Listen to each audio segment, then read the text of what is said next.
Bonjour, donc nous allons continuer notre travail sur le livre Maths et Matrices. C'est un wikibook. On est dans Propriétés et applications, Matrices. Alors ceci est en quelque sorte la deuxième vidéo. Alors je vous ai expliqué dans la première vidéo que j'avais profondément changé la structure de la section matrices. Alors on a vu les matrices définies positives et les matrices définies négatives. J'ai rajouté beaucoup de fonctions différentes, donc je vous conseille de recharger la bibliothèque en entier pour que vous ayez les mêmes fonctions que moi. Alors aujourd'hui on va voir les matrices symétriques, antisymétriques et centrosymétriques. Alors on va voir les matrices symétriques. Alors visuellement, on représente une matrice symétrique de cette manière. On voit que les couleurs correspondent, la rose, rose, violet, violet, non plutôt violet, violet. Donc c'est comme ça qu'est définie une matrice symétrique. D'accord ? Alors, on peut dire que la matrice A est égale à sa transposée quand elle est symétrique. Donc ça, c'est une évidence. Donc je ne l'ai pas... Je n'ai pas fait d'exemple dessus. Quand on additionne ou on soustrait deux matrices symétriques, on obtient une matrice symétrique. Ça, c'est évident. Donc, il suffit de prendre deux matrices. Il suffit de prendre deux matrices et on voit que si on les additionne et on les soustrait, on obtiendra les mêmes valeurs. Alors la première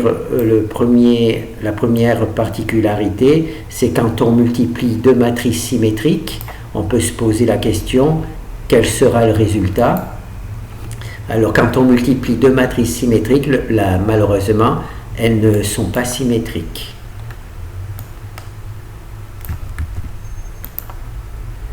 Voilà.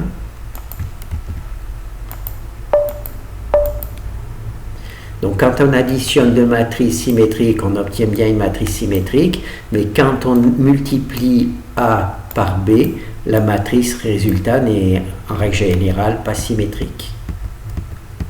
Voilà, n'est pas symétrique, sauf un cas particulier, quand les matrices commutent. Donc les deux matrices symétriques, leur produit n'est pas symétrique, sauf si elles commutent. Commuter, ça veut dire que A B multiplié par B égale à B multiplié par A. D'accord? Donc, quand on a A multiplié par B qui est égal à B multiplié par A, le résultat de ce produit est symétrique. Par contre, si les matrices ne commutent pas, on vient de voir que leur multiplication, la multiplication de deux matrices symétriques, voilà, bon ben là, c'est des matrices, deux matrices symétriques, et bien leur multiplication ne donne pas une matrice symétrique, parce qu'elles ne commutent pas. Alors maintenant, on va prendre le produit, la puissance d'une matrice symétrique.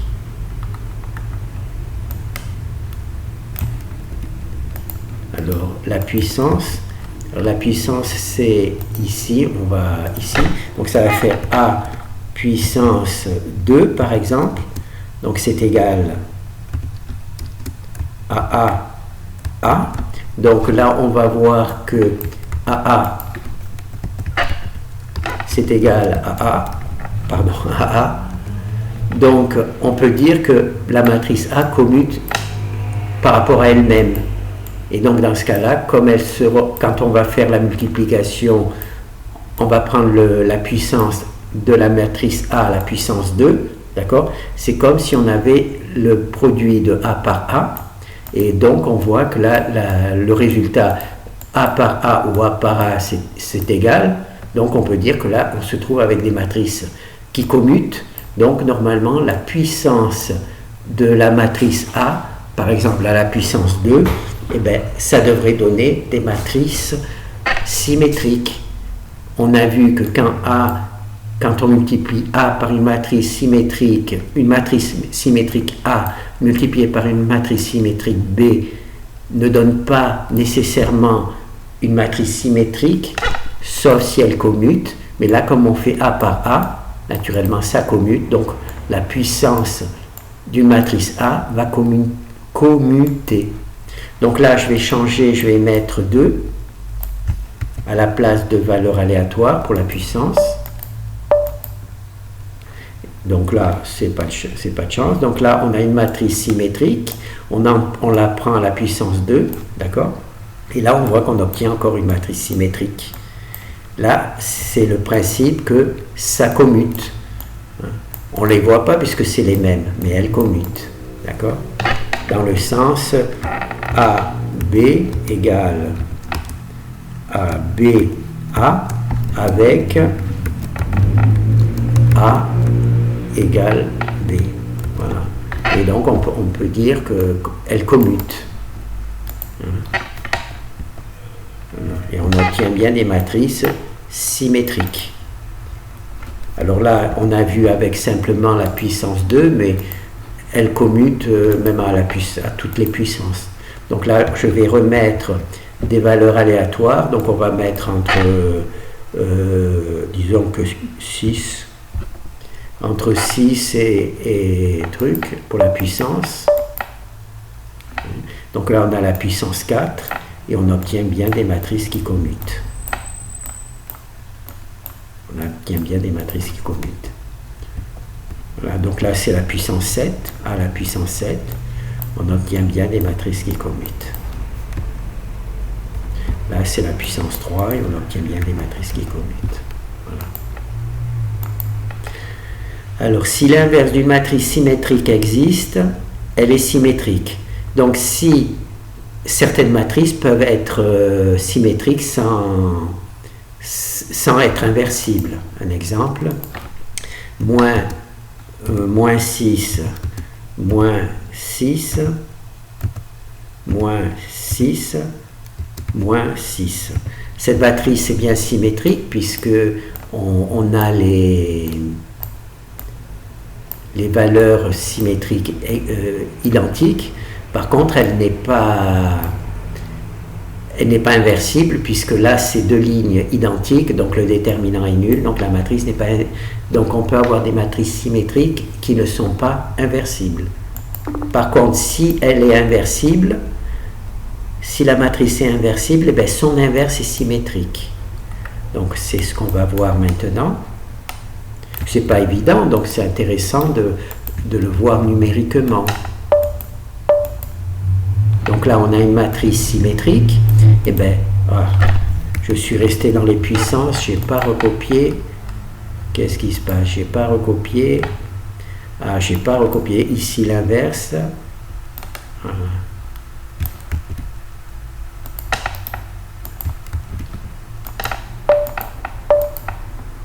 Alors là, on a une matrice symétrique. Si elle est inversible, elle pourrait ne pas être inversible, mais si elle est inversible, son inverse est symétrique. Donc là, on vérifie que la matrice est bien son inverse, et bien on voit que les valeurs sont symétriques. On va faire une autre. Voilà. Les valeurs sont bien symétriques. Et voilà, et les valeurs sont bien symétriques. Donc,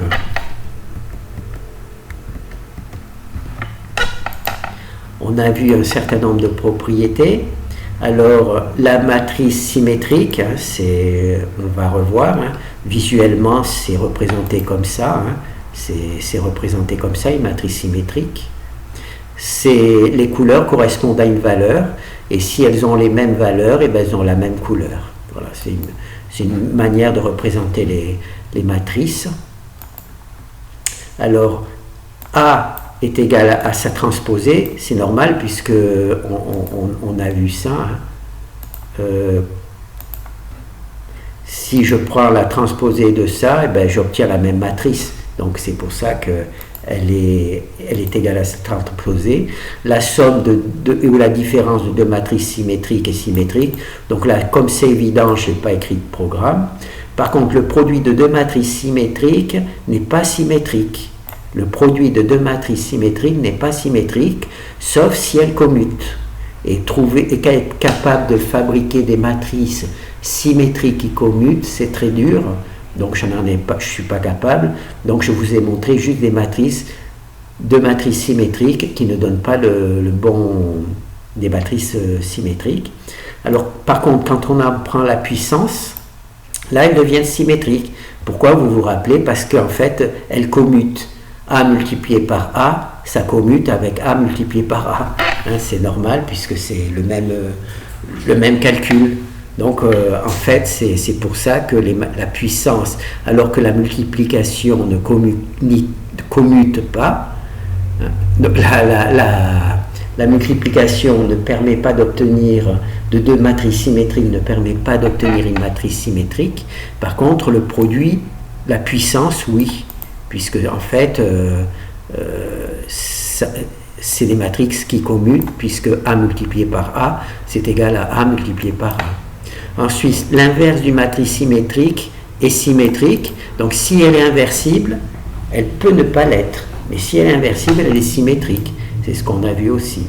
Alors le rang d'une matrice symétrique est égal au nombre de valeurs propres non nulles. Voilà, bon, ben ça c'est une chose que l'on verra ailleurs, parce qu'ici c'est trop complexe pour moi. Alors là il y a un truc amusant, c'est que A étant une matrice aléatoire sans spécificité, A plus AT est symétrique. Et A moins AT est antisymétrique. C'est amusant quand même de vérifier ça numériquement, voir si c'est exact.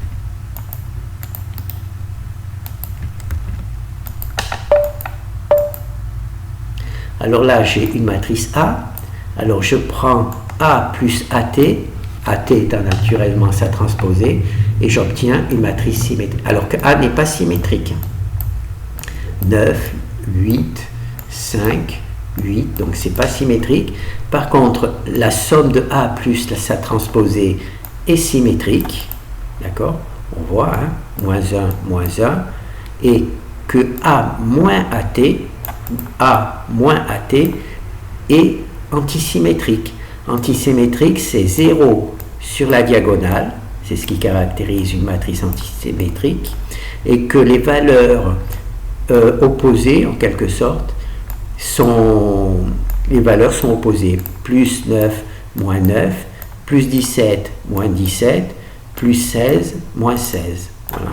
Donc, la somme d'une matrice plus sa transposée, c'est une matrice symétrique. La différence d'une matrice moins sa transposée, c'est une matrice antisymétrique. Voilà.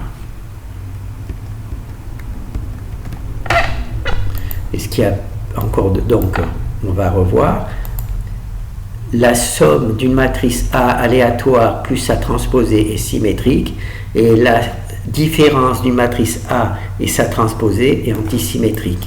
Et ce qui est le plus amusant, c'est que on peut représenter toute matrice carrée, hein, sans spécificité, par la somme d'une matrice symétrique et antisymétrique. Donc on va voir ça.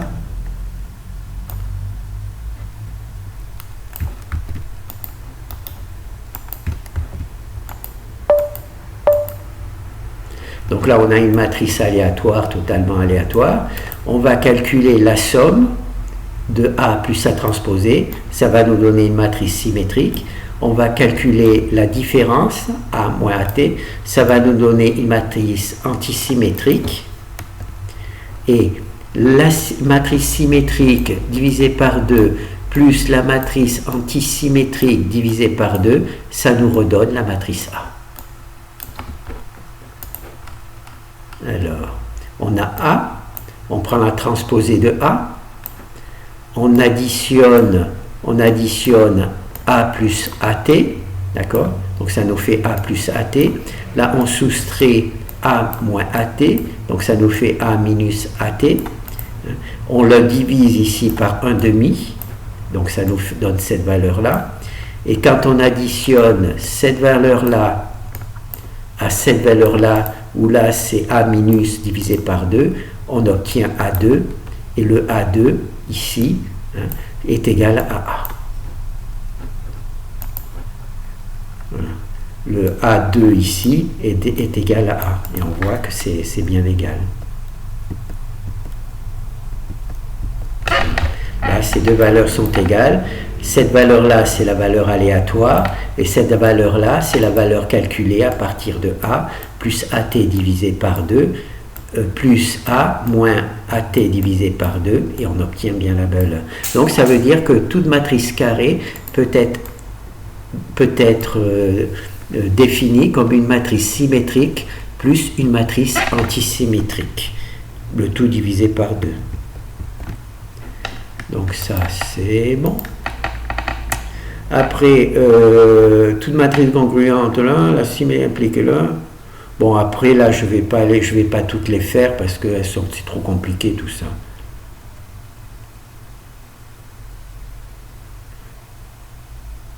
Oui, donc tout ça. Donc, ce qu'on va faire maintenant, je vous laisse faire le reste. Le reste, c'est trop compliqué. On va voir les matrices antisymétriques, puisqu'on a un peu vu. Donc là, c'est les matrices antisymétriques. Alors, on va voir à quoi ça correspond.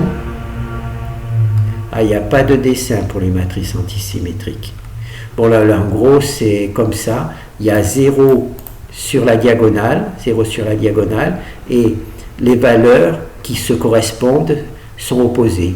Moins 2, 2, 45, moins 45, 4, 4. Donc c'est ça une matrice antisymétrique. Donc là, on voit que la transposée, c'est égal à la négative de la matrice A. Bon, ben là, on va le faire.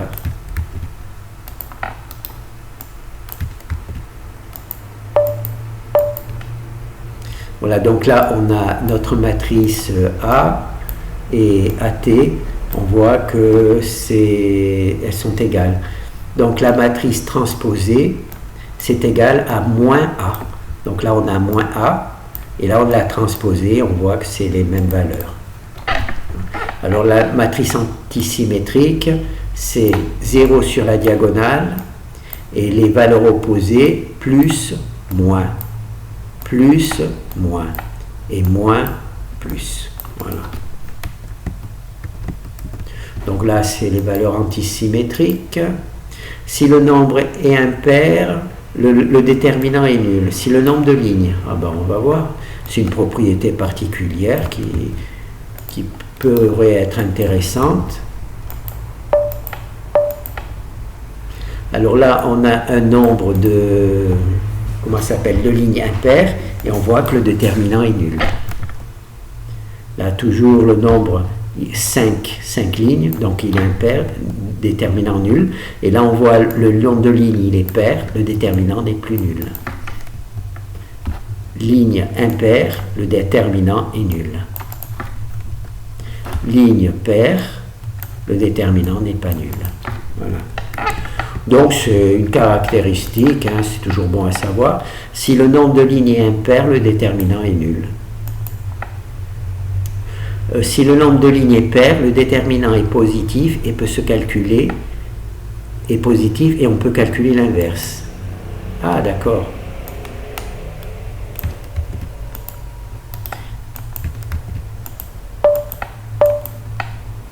Voilà, là, on a une matrice, on pourrait dire qu'elle n'est pas inversible puisqu'il y a des zéros sur la diagonale partout.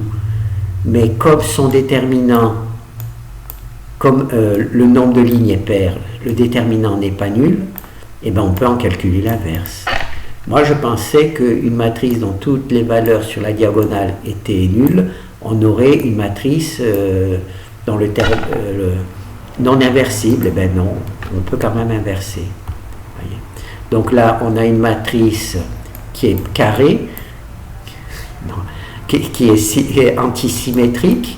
Elle a un nombre pair de lignes, donc le déterminant n'est pas nul, donc on peut en calculer l'inverse. Et l'inverse est symétrique par contre. L'inverse est symétrique. L'inverse est symétrique. Est-ce que c'est précisé? Si le nombre de lignes est impair, le déterminant positif, on peut calculer l'inverse. Et l'inverse est symétrique. Ah, Donc là, on revoit les matrices carrées, on l'avait déjà vu hein, avec la symétrie. Alors A moins AT c'est antisymétrique et A plus AT c'est symétrique. Donc la somme de deux matrices antisymétriques et antisymétriques, donc ça c'est évident.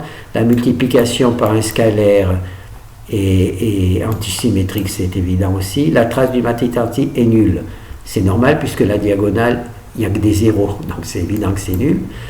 Ensuite, les valeurs propres du matrice antisymétrique sont imaginaires. Alors bien entendu, on est dans le calcul, comment ça s'appelle, des nombres réels. Donc je ne peux pas vous montrer par le calcul. Par contre, on peut le faire avec Octave. On est dans la bibliothèque des nombres complexes, des nombres réels. Donc je ne peux pas vous montrer en langage C. Par contre, grâce à, comment ça s'appelle, à Octave, je peux vous montrer qu'on a une matrice antisymétrique. Hein, c'est cette matrice-là, elle est antisymétrique. Et on va calculer les valeurs propres. Les valeurs propres, alors elles sont ici, et on voit que ce sont des valeurs propres complexes. Voilà. Donc la matrice, comment ça s'appelle, antisymétrique, a des valeurs propres complexes. Enfin, des nombres complexes.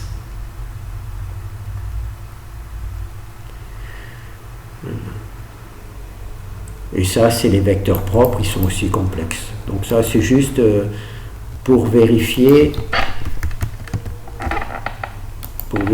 que les valeurs propres d'une matrice antisymétrique sont imaginaires.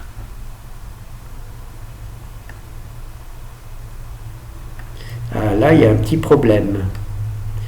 Les valeurs propres sont imaginaires. Alors, comment ça se fait que moi, ils ne sont pas imaginaires?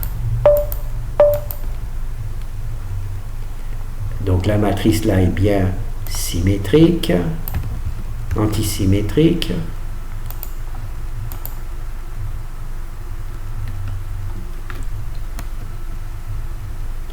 Pourquoi mes valeurs propres ne sont pas...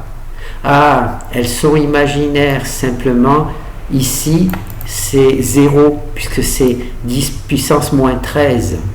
Là, c'est 10 puissance moins 15. Donc ça, en fait, cette valeur-là est nulle. Et donc, on n'a en fait que des valeurs imaginaires. Là, il faut faire attention. C'est 10 puissance moins 13, donc c'est 0. Donc, il y a juste la partie imaginaire. Donc, le texte est correct. Les valeurs propres d'une matrice antisymétrique sont imaginaires. Là, Octave, étant donné qu'il nous donne des valeurs approchées, ça c'est 0, parce qu'une valeur 1, 10 puissance moins 13, ça fait un 1 avec 13, enfin ça fait 0, 13 chiffres, 13 0 suivi d'un 1. Donc ça, c'est en fait, ça sera plus visible ici. Ici, j'ai fait la correction, c'est-à-dire j'ai supprimé la partie 10 puissance moins 13. Et là, on voit que les valeurs sont juste imaginaires. D'accord ? Donc, se rappeler que les valeurs propres d'une matrice antisymétrique sont imaginaires pures. Il n'y a pas de partie réelle. La partie réelle qui est visualisée par Octave, c'est simplement 0.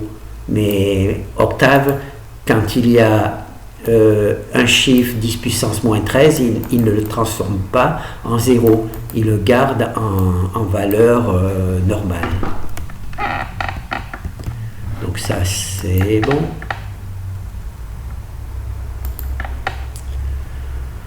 Alors, si une matrice A est antisymétrique, alors il est inversible. Bon, bah, ça, c'est trop compliqué.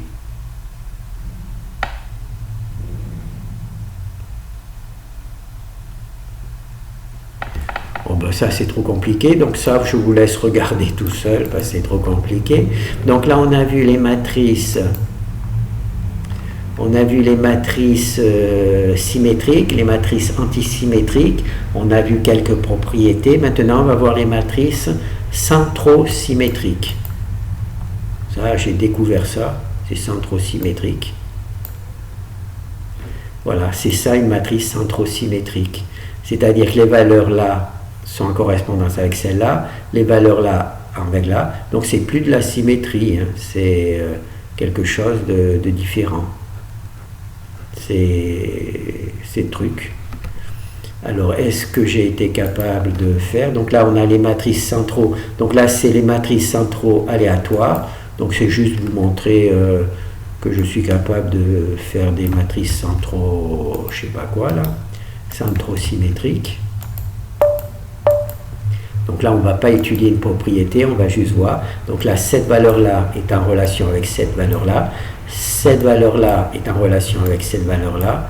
Cette valeur-là est en relation avec cette valeur-là.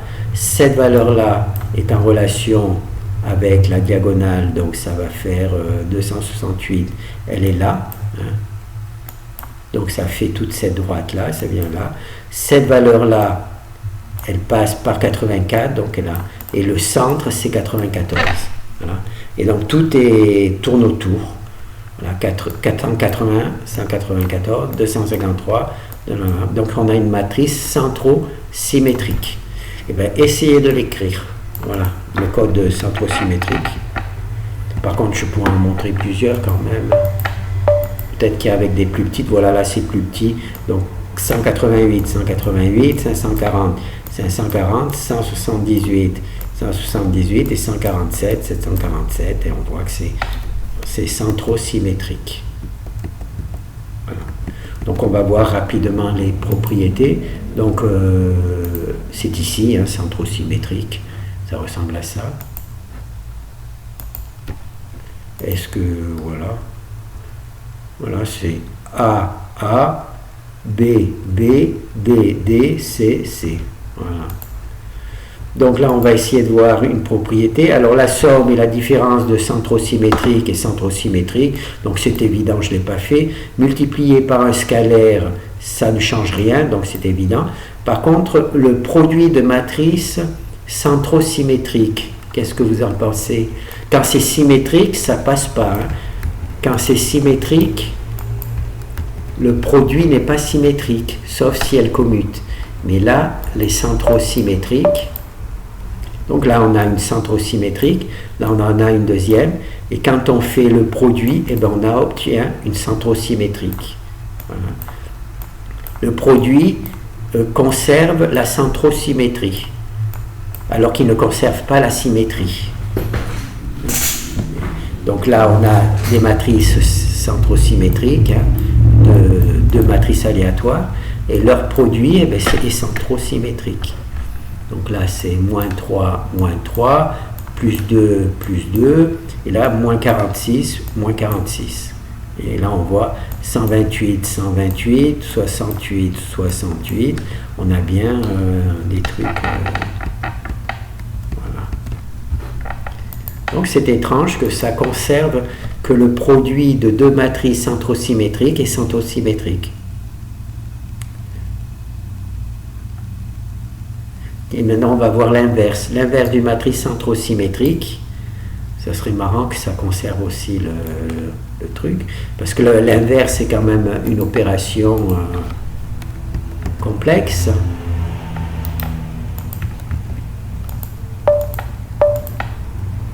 Donc là, on a une matrice centrosymétrique. Là, on a son inverse, ce qui donne bien 0, la matrice identité. Et là, on voit que c'est une matrice centrosymétrique. Cette valeur-là, elle est là. Cette valeur-là, il est là. Cette valeur-là, elle est là. Et cette valeur-là, elle est là. Donc, on voit que les matrices centrosymétriques, par contre, ce qui est bien, c'est que ça s'est passé. Donc là, une matrice centrosymétrique, si elle a un inverse, son inverse est centrosymétrique. Par contre, il peut y avoir des matrices centrosymétriques qui ne sont pas inversibles. Par exemple, ici, on a une ligne et deux lignes qui sont identiques, donc le déterminant est nul. Hein, quand on a deux lignes identiques, le déterminant est nul.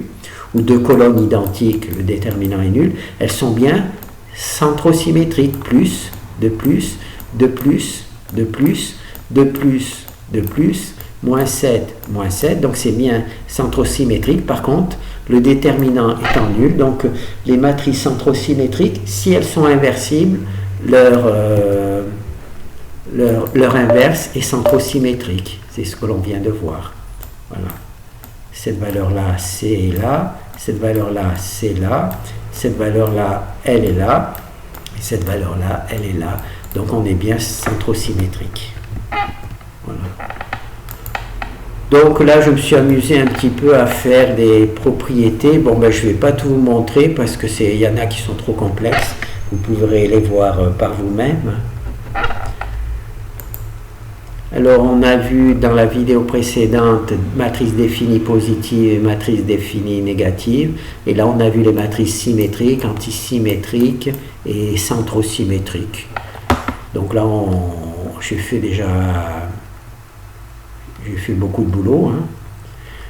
Voilà. Donc là, c'est comme je vous ai expliqué, ça serait bien que si vous n'avez pas récupéré ma bibliothèque depuis le 6 septembre, c'est-à-dire que vous l'avez prise avant le 6 septembre, ça serait bien que vous la retéléchargiez parce que j'ai inséré de nouvelles fonctions et qu'il est difficile, il y en a une dizaine, c'est difficile de vous dire quel est le fichier qu'il faut prendre. Bon, ben merci. Pardon.